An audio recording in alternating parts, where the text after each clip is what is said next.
এখন প্রায় 4টে মতন বাজে। আনন্দ একটা এমন জিনিস যে খিদের কথা মাথায় থাকে না। আমার সোনাকে দেখছি আর এই কথাটাই শুধু ভাবছি। আরে ওঠ ওঠ, আর জল খাটিস না, চ এই শোনো 4টে বাজে, চ এবার ঠান্ডা লাগবে, করে শুনছে না বলে লাস্টে সোনাকে হাত ধরে তুলে নিয়ে এলাম ড্রেস চেঞ্জ করাতে।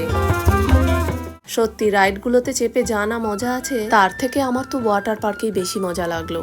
সেই 4-5 ঘন্টা ধরে জলে থাকার পর খিদে পায় আর না পায়, অর্ডার দিয়েছিলাম ছোলে ভাটুরে আর চাউমিন। সকাল থেকে আকাশটা বেশ পরিষ্কারই ছিল। কোথা থেকে যে মেঘ উড়ে এলো, খেতে খেতে দেখছি জানো আকাশটা কালো মেঘে ছেয়ে গেল। বিকেলের দিকটাতে কত প্ল্যানিং করে রেখেছিলাম। বাদ বাকি যে রাইডগুলো আছে, রোপ, টয় ট্রেন, বিশেষ করে স্কাই ডাইভে চাপার ভীষণ ইচ্ছা ছিল। ভিড় বলে তখন চলে এসেছিলাম, মনে হয় না আর চাপার সুযোগ হবে।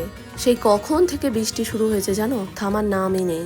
এই টিকিটটা কেটে একটা বড় ভুল করেছি। আমাদের মতন তোমরাও যাতে এই ভুলটা না করো, সেই ভুলটা কি সেটা তোমাদের নেক্সট ভিডিওতে বলবো। তাহলে চলো এখনকার মতন এখানেই ভ্লগটা শেষ করছি। যদি ভ্লগটা ভালো লেগে থাকে অবশ্যই যাওয়ার আগে একটা লাইক শেয়ার দিও।